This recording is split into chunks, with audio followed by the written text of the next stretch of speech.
I was a campfire girl. Part of our motto is, I shall finish what I have begun. Well, that means you can't quit. And I'd already, through my life lessons, learned that I didn't quit even when I should. And somehow I thought, what if instead of quitting, I become a non-smoker? And I just said, I'm going to become a non-smoker. And I set the date that I would be a non-smoker in my mind, and I put the stake in the ground, on this day I will be a non-smoker. And then I started doing things about all the reasons, my why, that I wanted to be a non-smoker. You know, I didn't want the yellow stain on the ceiling in my kitchen, I didn't want the dirty ashtrays, and I didn't want to have to go outside for breaks at work, and there were millions of reasons. And what I did is every time I lit up, I thought about my whys. About 4 weeks in, I was forcing myself to light up. I was still addicted to nicotine, but I was wanting to not smoke anymore. But I said, no, you're a smoker. You're not a non-smoker till this. Now, I don't know if you had to do that. That's what I did. And then the day that I became a non-smoker, I stayed in bed till like 1 o'clock in the afternoon crying because I wanted a cigarette so bad. I mean, I literally had a cigarette every day before I got out of bed. And it was tough. I was crying. I was having a hard time. That night we went and played pinochle at my parents' house. My parents smoked. My fiance at the time smoked. And we're playing cards, and I have tears running because I want a cigarette so bad, but I'm not a smoker.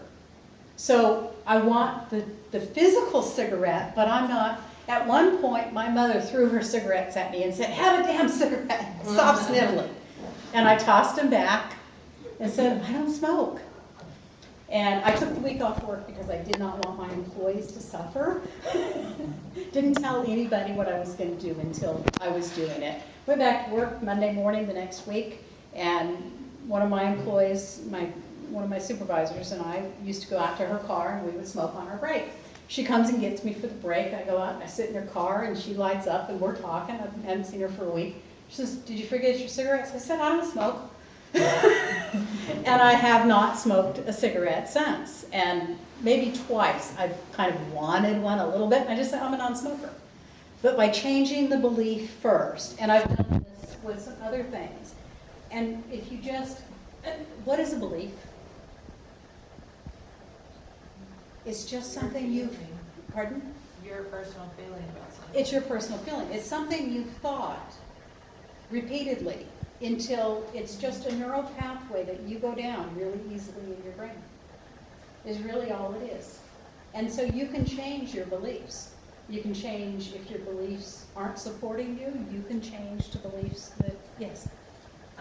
One of the things that, in my role at the college, I have a very diverse division where my background is professional counseling and human services, so I have that section of faculty.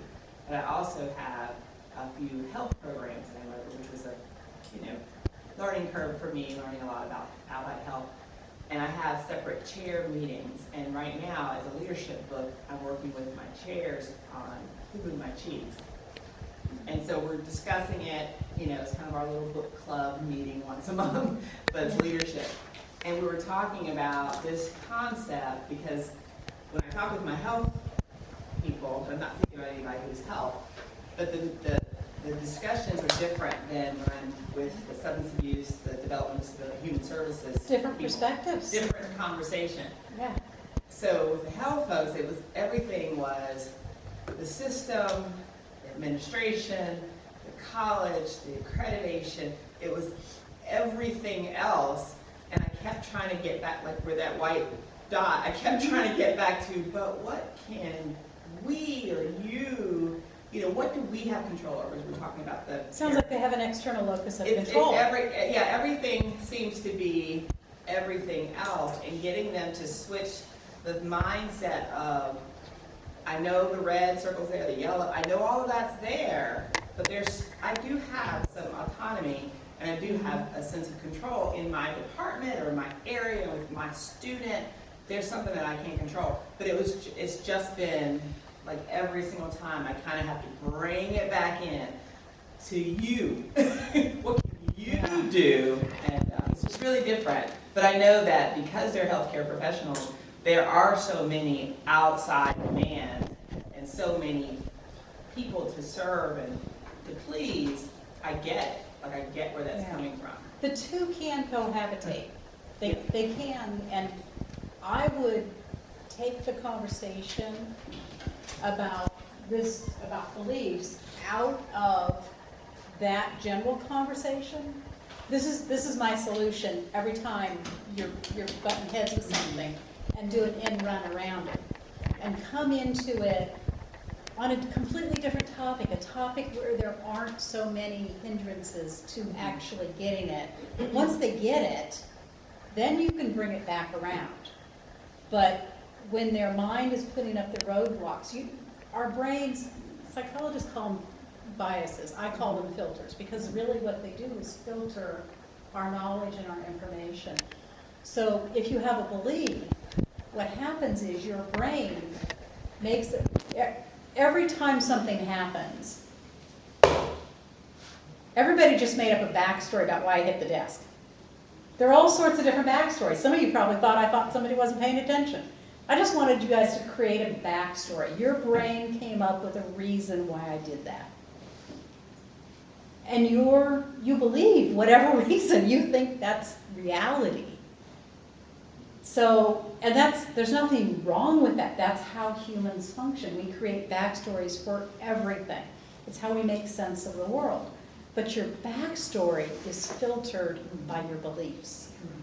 So I've worked with, for example, I've worked with a number of women who told me they weren't even going to apply for a job because it was going to go to a man. And they didn't have a chance. I'm serious. Women my age that thought that. They believed it. And then a woman gets hired for the job. A woman who put her hat in the ring. But they self-selected because their belief, and probably and more than likely their mother, had experiences, told them to expect that, not really realizing that the world is changing. And really out of desire to be helpful and not have their daughter disappointed. But really what it did was disempower the daughter. And even if that experience happens, it doesn't mean it's going to happen every time to every woman or to every whatever thinks that things aren't happening for them because of some reason. So, but the beliefs, they just completely said, I can't get that job because, and it happens that way in the way reality is perceived. The backstory is created based on our beliefs. Somebody who's very religious is going to say God did it. You know, God helped me.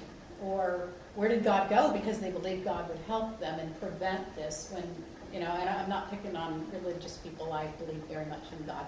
But it's just an example of a backstory that is created. And we all have those.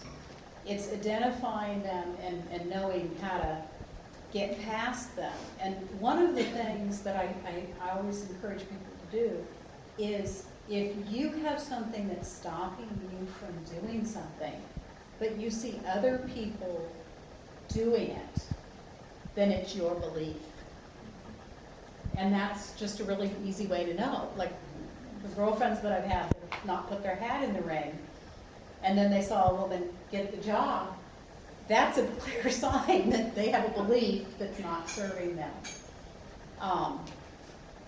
But playing with it, when you shift it just a little bit, when I hear somebody say, I can't, I say, add a yet to that. I can't do that yet. Not, because I can't keeps the door closed. I can't yet keeps the door unlocked. And you can open it. Your words and the way you think about things really do change the way your brain looks at things. Yes, 4 minutes? Okay. And we have to do the questionnaires too. Okay. I think this is pretty, does everybody kind of get that? And okay. If there's, yes. I do, but I don't know if it's harder to change a belief or a behavior. Oh, much easier to change a belief if you're willing. You have to. No change is going to happen if somebody's not willing, if somebody doesn't want to change. With the beliefs, usually if a belief isn't serving you, it's causing pain in some area of your life. So if you recognize, and there's a huge cultural thing in our society that, and I'm not talking religion here, but my parents believed this, and I'm supposed to honor my parents, therefore I have to support and continue believing what they believe. But the truth is, your parents and their parents and their parents and their parents and their parents believed something because probably the environment they were raised in believed it,